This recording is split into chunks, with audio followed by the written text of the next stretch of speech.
Kula sukuma yako. I am standing here to celebrate the return of my voice. Tukanyage hii maneno sawa sawa. Mr. Speaker, I stand here with a very heavy heart. We are living under a curse and the trauma of being Kenyans. That every time you wake up, you find disheartening headlines in the papers, which are describing the state of affairs in our country. The mandate of the Auditor General, Mr. Speaker, is to look at how we are using the money, the little that we have. Mr. Speaker, I was surprised when the Auditor General said that 1.3 trillion had been manually withdrawn. Manually. Mahali pesa imeenda, it's best known to the people who withdrew the money. Mr. Speaker, the amount of money we use to service our public debt annually, how do I deal with this?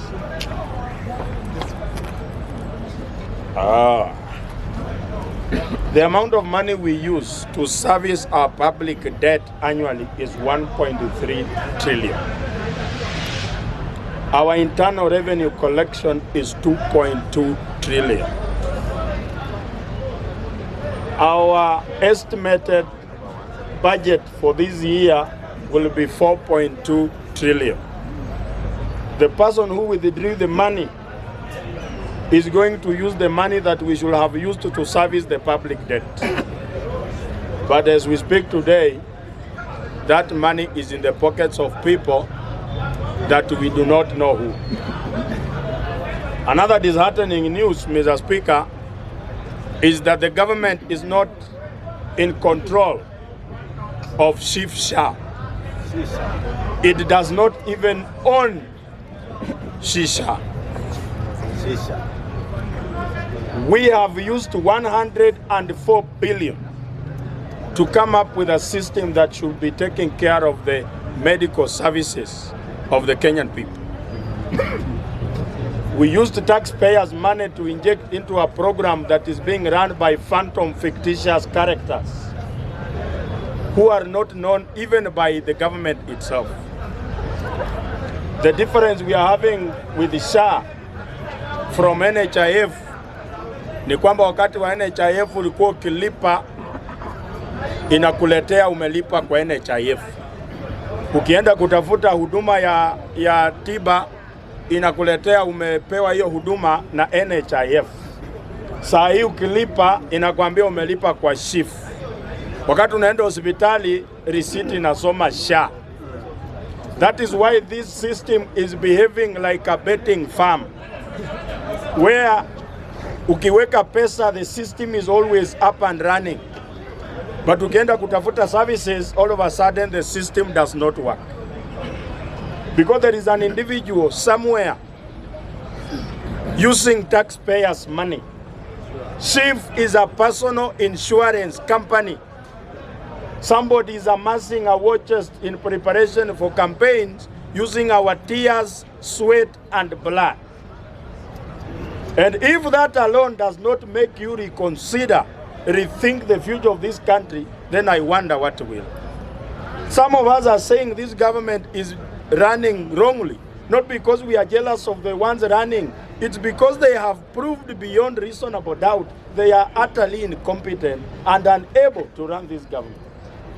That's why we are here, and we will keep talking until to the drop of our last blood. Mr. Speaker,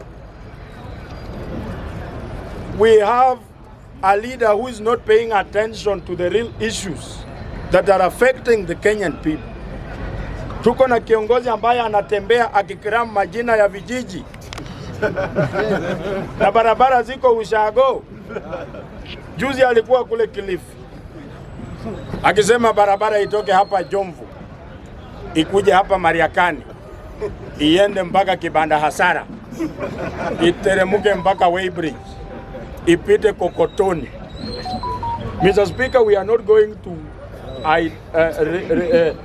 solve any problem by cramming village names. We are not. Majina ya vijiji manipulating the Kenyan people is not going to change this country. But again, I want to speak to the opposition. I am a member of opposition. I have been in opposition for a very long time, and I also want to speak to things that I feel we are not doing right. We need to have a coordinated language that speaks to the people across all tribes. We only have the tribe of haves and those who do not have. Mr. Speaker, we should not be overwhelming our people with everything. We are coming with the SHA, we are coming with house levy, we are coming with funding model, we are coming with agriculture. I think those people who are organizing the opposition, if they are watching me, they should come with one coordinated message that speaks to everybody. Mimi sitaki turudi hapa baada ya 2027 tena tunaendelea kulia. Kama Rais William Ruto alifikiria kuuza airport first term, sasa mkimpea ingine, si atauza hii parliament building. Nikimalizia kabisa, Mr. Speaker. Yes. Iko shida Kenya hii ya kutoa sadaka. Sadaka imeleta shida. Iko watu huko Baringo wanasomea chini ya miti. Watoto wanaweza umwa na nyoka, wengine hata hawana vinyasa za kwenda shule. But we are spending money to build churches that are doing nothing to grow our spirituality. I believe and I think, Mr. Speaker, we are using churches to launder money in our country. And that is why we have decided that we will be running the service of Jesus Winners on Sunday. Mimi ndo nitakuwa asha. Tumechagua mtu ambaye atahubiri. We are occupying Jesus Winner. Hiyo 20 million lazima tuchukue tupeleke Baringo tujenge mashule.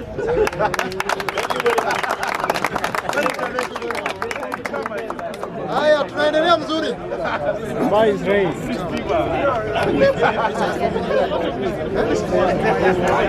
Bunge power.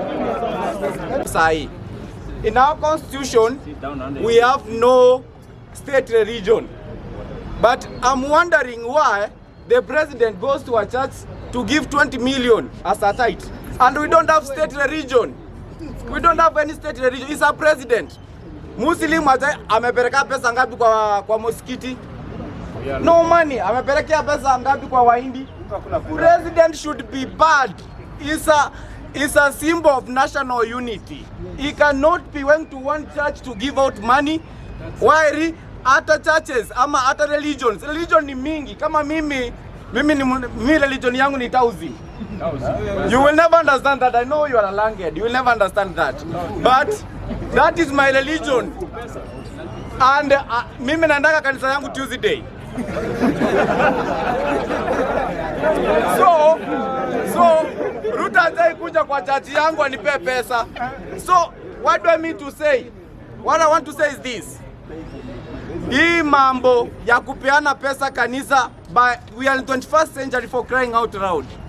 You cannot be went to church tunapeana pesa while we have students, we have young people when I want a place ya kukaa wasome comfortably like hata Kenyans.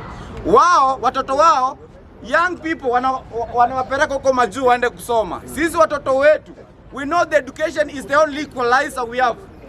But they keep on choking with our kids education. Wao watoto wao wamepeleka huko majuu wasome British system, hizo system zingine zote. But watoto wetu wenye wamechenjia system hii ya CPC hadi hawana hizo equipments zenye zinahitajika. But the president is busy anasema okay, I've given 20 million and they promised to give 100 million. young people of this country, you know it is us. Hii country kichomeka wanasemanga young people, tokea msaidie. Sasa tunatokea kusaidia on Sunday. On Sunday. Nataka niangalie kamera nikwambie. Mimi ndio nitakuwa kwa mrango nikikalipisha pastor atakuwa hapo. I'll be there personally. Roisambu tutakuwa hapo. Because we cannot allow this country that unatumia pesa. Zile pesa zote alipewa. We are going to build a school in Thiati. Ile shule yenye mtoto alikuwa amekaa chini, we are going to build the school for that kid. Wenye walikuwa hapo nje wasome, wapate equipment za shule. Fully 20 million is a lot of money, si ndio? Tutaenda sisi ndio tutakunja trousers, tufanye kazi mpaka hiyo shule iishe. On Sunday after tumepata hiyo pesa yetu yenye iliachwa hapo. That's our money. It is our tax money. Kama unalipa sadaka 20 million, unajua imesemekana unalipa 10% of what you want. So mtu alitoa pesa wapi akaenda kulipa 20 million? You know, also these pastors, unajua pastors pia wametuchezea sana for some time. Tell them. Pastor anakuja na kuambia wewe ukitaka gari, anakuambia atakuombea ununue gari. But yeye akitaka gari anasema mchangie anunue gari. Mbona ziseme members pia wachangiwe wanunue gari kama yeye? You know, this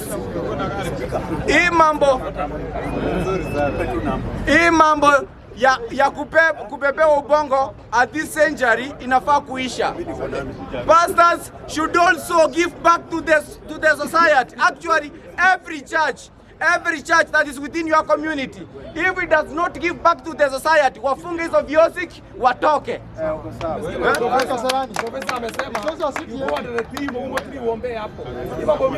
Thank you so much. Let me wind up. As I give my good friend Oyola is a learned fellow, I'll give him his time. So I wanted to say this as I wind up. Nataka kusema hivi. Na nataka kumwambia bwana the deputy president, the elected deputy president we have in this country, Mr. Gachagua. I think you are doing a good job. Yes. Please, wewe sisi kama young people, tuko nyuma yako. Wewe kazi yako finya. Finya wewe masikio yote finya. Sisi tuko nyuma yako. And nobody is going to touch you because we want to change this